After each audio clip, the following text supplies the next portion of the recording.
ce n'est pas l'arrestation d'un imam qui a réellement secoué le Burkina Faso. C'est ce que cette arrestation a révélé. Dans les rues, certains ont voulu transformer une affaire judiciaire en crise nationale. Mais Ibrahim Traoré, Loï, a immédiatement déplacé le centre du débat. Il n'a pas parlé comme un homme cherchant à calmer une polémique. Il a parlé comme un chef qui voit derrière l'agitation visible une menace plus profonde. Son message est tombé avec une froide clarté. Le Burkina Faso est le seul bien commun. Personne, quel que soit son statut, son influence ou sa fonction, ne peut être placé au-dessus de la patrie. Cette phrase n'était pas seulement morale, elle était politique. Elle traçait une ligne rouge. Car au même moment, les forces burkinabées avancent sur plusieurs fronts. Elles reprennent du terrain, elles surveillent les villes, elles empêchent, selon les autorités, des attaques préparées contre des centres urbains. L'opération Weba 2 est présentée comme l'un des symboles de cette vigilance intérieure. Et c'est précisément là que Traoré voit le piège. Quand l'armée est concentrée sur l'ennemi, chaque désordre interne peut devenir une brèche. Quand les services de sécurité protègent les villes, chaque mobilisation incontrôlée peut détourner leur attention. Quand le pays tente de reconquérir son territoire, chaque fracture sociale peut offrir une opportunité à ceux qui veulent frapper. Voilà pourquoi le ton d'Ibrahim Traoré a été si dur. Il ne s'adressait pas seulement aux manifestants, il parlait aussi aux réseaux, aux relais, aux acteurs cachés, à tous ceux qui pourraient utiliser la religion, l'émotion ou la colère populaire pour fragiliser l'État au moment le plus sensible. Dans cette lecture, l'affaire de l'imam devient un test politique. Le pouvoir veut montrer que la loi s'applique à tous. Les opposants ou les forces hostiles cherchent, eux, à transformer cette fermeté en accusation contre le régime, et au milieu, la population reçoit un message simple, choisir la nation ou se laisser entraîner dans une distraction dangereuse. Ce même jour, au Mali, Assimi Goïta lançait presque le même avertissement. Les attaques contre les pays du Sahel, disait-il, viennent de leurs choix souverains et de leurs ressources stratégiques. Deux capitales, deux discours, une même bataille. La question devient alors explosive. Ibrahim Traoré défend-il seulement l'ordre public? Ou construit-il une nouvelle doctrine du pouvoir où toute crise intérieure est analysée comme une menace contre la souveraineté? Pour comprendre pourquoi Ibrahim Traoré a réagi avec une telle fermeté, il faut remonter bien au-delà des événements récents. L'affaire de l'imam n'est pas née dans un vide politique. Elle apparaît dans une période où le Burkina Faso traverse une transformation profonde de sa doctrine de sécurité, de sa politique intérieure et de sa vision de la souveraineté. Depuis son arrivée au pouvoir, Ibrahim Traoré a construit une grande partie de son discours autour d'une idée centrale. La survie de l'État dépend de sa capacité à reprendre le contrôle de son destin. Cette idée paraît simple. Pourtant, elle bouleverse plusieurs équilibres établis depuis des décennies. Dans cette logique, la lutte contre les groupes armés ne constitue pas seulement une opération militaire, elle devient un combat pour l'autorité de l'État. Chaque village repris, chaque route sécurisée et chaque attaque déjouée sont présentées comme des étapes vers la reconquête complète de la souveraineté nationale. Mais cette stratégie produit également des tensions. Plus le gouvernement affirme son autorité, plus il s'expose à des résistances. Certaines viennent des groupes armés, d'autres viennent de réseaux politiques, d'autres encore peuvent naître au sein même de la société lorsque certaines décisions sont perçues comme controversées. C'est précisément dans cet environnement qu'Ibrahim Traoré développe une vision particulière du pouvoir. Pour lui, les menaces ne sont pas uniquement visibles sur le champ de bataille. Elles peuvent aussi apparaître sous la forme de campagnes médiatiques, de mouvements de contestation, de rumeurs ou de conflits capables de détourner l'attention nationale. Cette manière de voir les choses rapproche fortement le discours burkinabé de celui adopté au Mali par Assimi Goïta.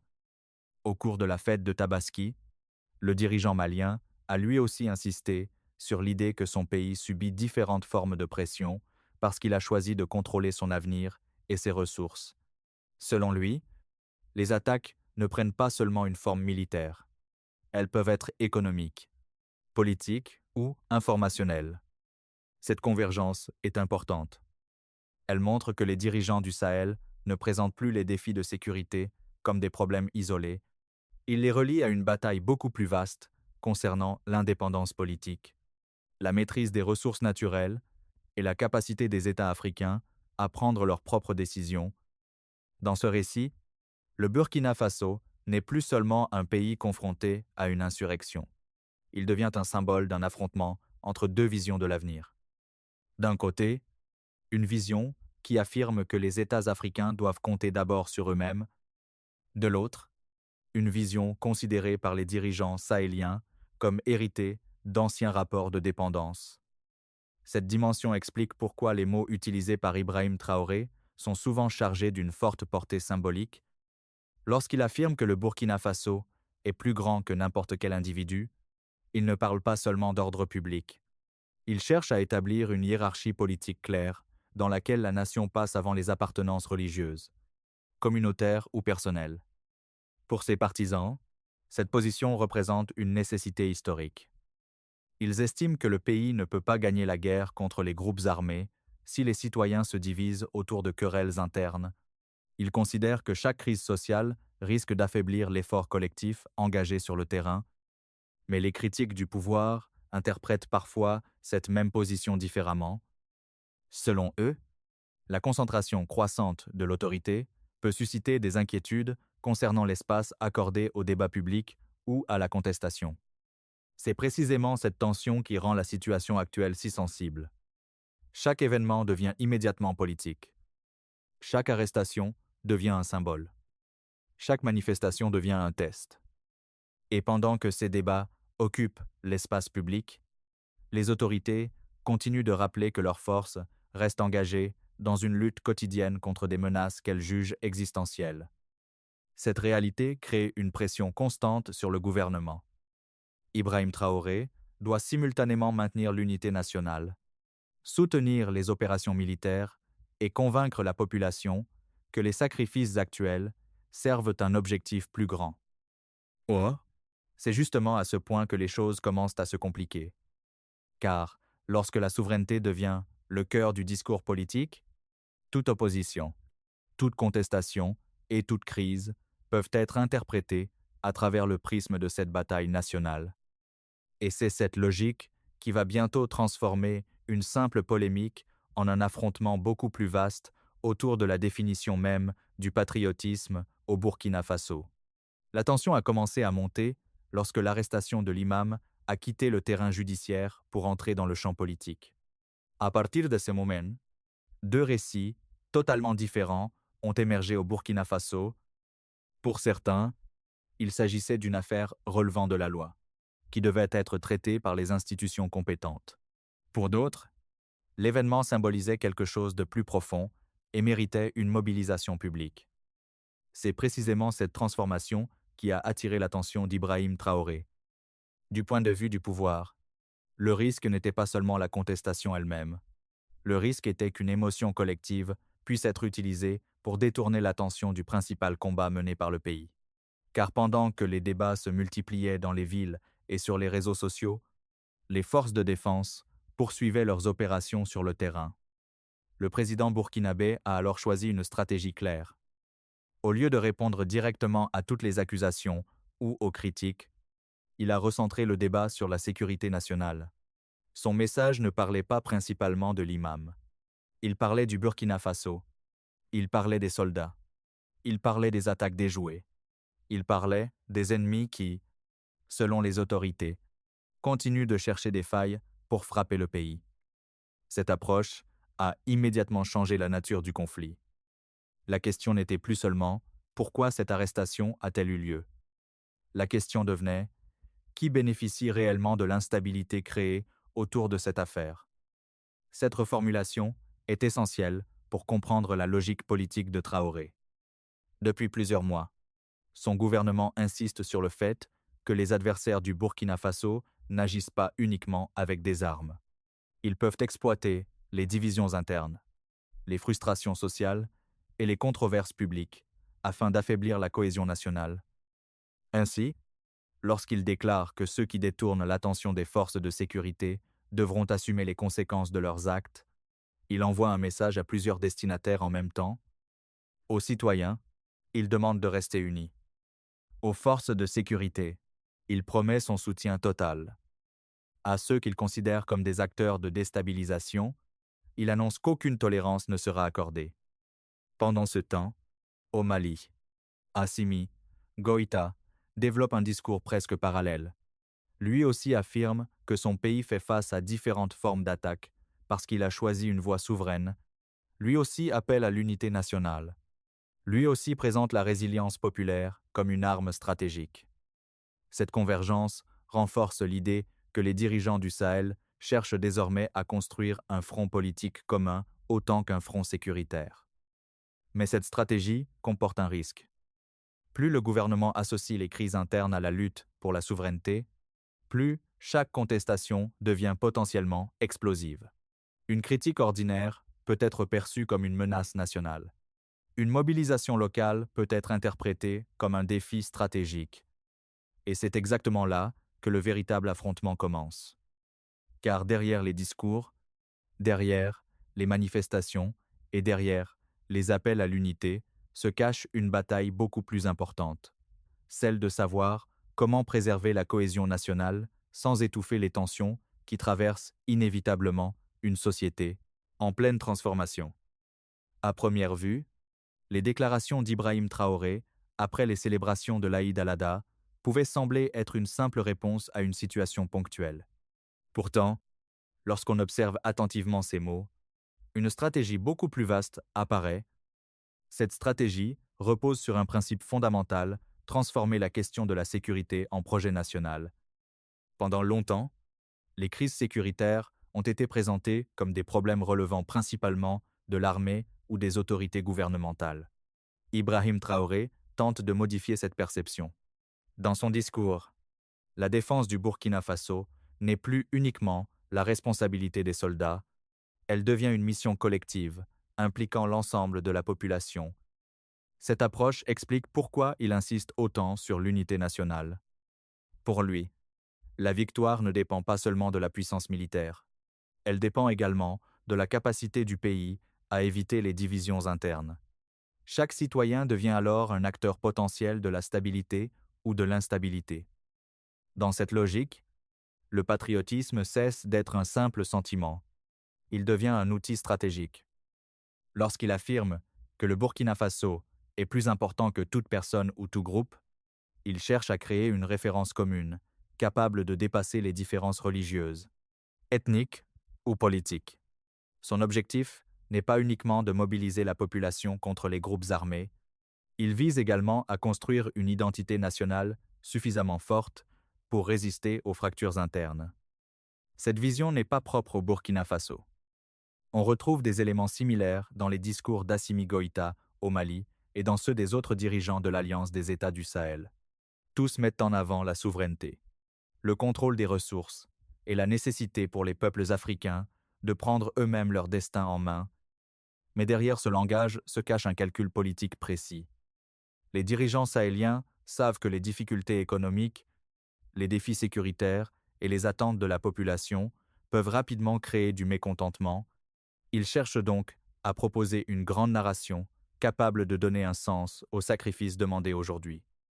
Selon cette narration, les épreuves actuelles ne sont pas des échecs. Elles sont le prix à payer pour une transformation historique.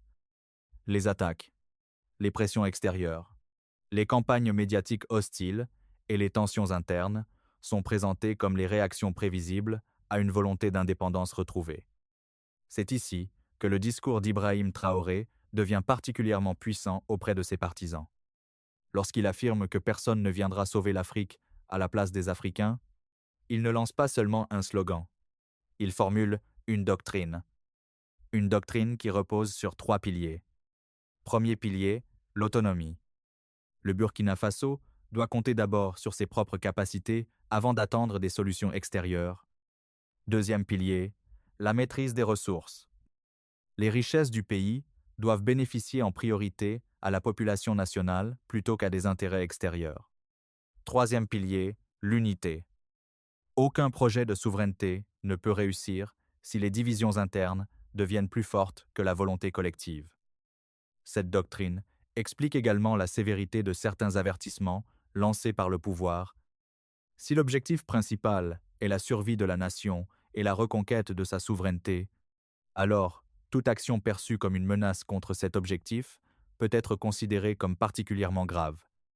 C'est pourquoi Traoré insiste sur la responsabilité individuelle. Selon cette vision, chaque citoyen doit choisir son camp, non pas entre différents partis politiques, mais entre la consolidation de l'État et les forces qui cherchent à l'affaiblir. Cependant, cette stratégie soulève également une question fondamentale. Jusqu'où peut-on mobiliser la population autour de la souveraineté sans créer une tension permanente dans le débat public? Car plus la souveraineté devient le cœur du projet politique, plus les attentes de la population augmentent. Les citoyens veulent voir des résultats concrets. Ils veulent davantage de sécurité, ils veulent une amélioration des conditions de vie, ils veulent constater que les sacrifices demandés produisent réellement des bénéfices. Et c'est précisément à ce moment que la stratégie d'Ibrahim Traoré entre dans sa phase la plus délicate, car une doctrine peut mobiliser un peuple pendant un certain temps. Mais à long terme, elle doit prouver son efficacité sur le terrain. C'est donc dans les conséquences futures de cette politique que se jouera la véritable épreuve du pouvoir burkinabé. Les prochaines années pourraient déterminer si la vision défendue par Ibrahim Traoré restera un moment politique marquant ou deviendra un véritable tournant historique pour le Burkina Faso. Car derrière les discours sur la souveraineté, l'unité nationale et la résistance, une réalité demeure incontournable. Les résultats finiront par parler plus fort que les slogans. Aujourd'hui, une partie importante de la population voit en Traoré un dirigeant qui ose affronter des problèmes que d'autres gouvernements n'ont pas réussi à résoudre. Son image s'est construite autour de la fermeté, du patriotisme et de la volonté de rompre avec certaines dépendances considérées comme héritées du passé.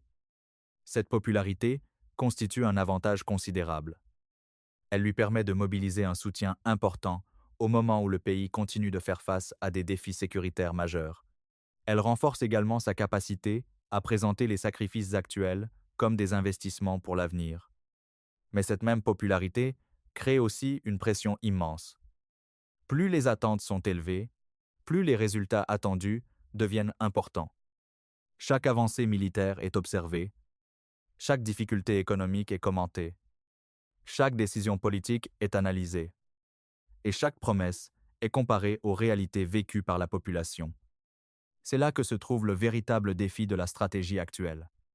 Le gouvernement affirme que le Burkina Faso mène une bataille pour sa souveraineté. Cette idée peut rassembler une nation pendant une période de crise. Cependant, pour conserver sa force mobilisatrice, elle doit produire des changements visibles. La sécurité constitue naturellement le premier critère. Les citoyens veulent voir davantage de territoires sécurisés, moins d'attaques et une amélioration durable de la situation sur le terrain. Les succès militaires sont importants, mais ils doivent être suffisamment solides pour convaincre que la tendance générale évolue réellement. L'économie représente un second test décisif. Depuis plusieurs années, de nombreux Africains entendent parler de la nécessité de mieux contrôler les ressources nationales, mais une question revient constamment: comment transformer cette souveraineté en bénéfices concrets pour la population? Les emplois, les infrastructures, l'éducation, la santé, le pouvoir d'achat, voilà les domaines dans lesquels les citoyens jugeront finalement les résultats. Cette réalité concerne également le Mali d'Assimi Goïta et l'ensemble de l'Alliance des États du Sahel. Les dirigeants de la région ont développé un récit commun fondé sur la résistance, l'indépendance et la maîtrise du destin collectif. Mais plus ce récit gagne en popularité, plus il devra démontrer son efficacité. Les partisans de cette vision considèrent que les transformations profondes exigent du temps. Ils rappellent souvent que de nombreuses puissances modernes ont traversé des périodes de sacrifice avant d'atteindre leur développement actuel. Selon eux, les générations futures pourraient bénéficier des décisions prises aujourd'hui. Les critiques, au contraire, estime que les promesses de souveraineté doivent rapidement produire des améliorations mesurables pour éviter les déceptions. Entre ces deux positions se trouve la majorité silencieuse. Une population qui soutient souvent l'idée de l'indépendance nationale, mais qui souhaite également voir des changements concrets dans sa vie quotidienne. C'est précisément pour cette raison que l'affaire récente autour de l'imam a pris une importance politique si particulière. Pour le pouvoir, elle représentait le risque de détourner l'attention d'un projet national présenté comme prioritaire. Pour d'autres, elle soulevait des questions sur les limites de l'autorité et sur la manière dont l'État exerce son pouvoir. Ainsi, derrière un événement apparemment ponctuel se cache une interrogation beaucoup plus vaste. Le Burkina Faso peut-il maintenir son unité nationale tout en poursuivant une transformation politique profonde? La réponse à cette question déterminera non seulement l'avenir d'Ibrahim Traoré, mais aussi la trajectoire future du pays tout entier. Au final, le débat qui a émergé autour de l'arrestation de l'imam n'a jamais réellement porté sur une seule personne. Très rapidement, il s'est transformé en un révélateur de la bataille politique qui traverse aujourd'hui le Burkina Faso. D'un côté, Ibrahim Traoré défend une vision dans laquelle la souveraineté nationale doit rester la priorité absolue. Dans cette logique, chaque citoyen, chaque institution et chaque décision doivent contribuer à renforcer la capacité du pays à résister aux menaces sécuritaires et aux pressions qu'il estime subir. De l'autre côté, les tensions, les interrogations et les contestations continuent d'exister au sein de la société. Elles rappellent qu'aucune transformation politique profonde ne peut avancer sans provoquer des débats, des résistances et parfois des confrontations. Mais ce qui rend la situation actuelle particulièrement remarquable, c'est la manière dont le dirigeant burkinabé tente de redéfinir le sens même du patriotisme. Pour lui, aimer son pays ne consiste pas seulement à afficher son soutien lors des célébrations nationales. Cela signifie accepter des sacrifices. Cela signifie placer l'intérêt collectif avant les intérêts individuels. Cela signifie rester concentré sur ce qu'il considère comme le principal défi du moment, la survie et la reconstruction de la nation. Cette idée trouve un écho dans les discours d'Assimi Goïta et dans la vision plus large portée par les dirigeants du Sahel. Tous affirment que l'Afrique ne pourra transformer son destin que lorsque ses peuples décideront eux-mêmes de prendre en charge leur avenir. C'est précisément ce message qui a dominé les célébrations de l'Aïd au Burkina Faso et au Mali. Un message de résistance, un message de résilience, un message d'unité, mais également un message d'avertissement. Car Ibrahim Traoré a clairement indiqué qu'il ne tolérerait pas ce qu'il perçoit comme des tentatives de fragiliser le pays au moment où les forces de sécurité poursuivent leurs opérations. Pour lui, les progrès obtenus restent fragiles. Ils doivent être protégés à tout prix. La véritable question n'est donc plus de savoir si cette stratégie est ambitieuse. Elle l'est. La véritable question est de savoir si elle réussira. Le Burkina Faso parviendra-t-il à transformer l'appel à la souveraineté en résultat durable? Les sacrifices demandés aujourd'hui produiront-ils les bénéfices espérés demain? L'unité nationale résistera-t-elle aux pressions, aux difficultés et aux crises futures? Personne ne possède encore ces réponses. Mais une chose est certaine, Ibrahim Traoré ne présente plus le combat actuel comme une simple lutte sécuritaire, il le présente comme une bataille historique destinée à déterminer la place du Burkina Faso dans les décennies à venir. Et si cette vision parvient à survivre aux épreuves qui l'attendent, alors les événements récents pourraient être retenus non comme une polémique passagère, mais comme l'un des moments où la question de la souveraineté est devenue le centre de toute la vie politique burkinabé,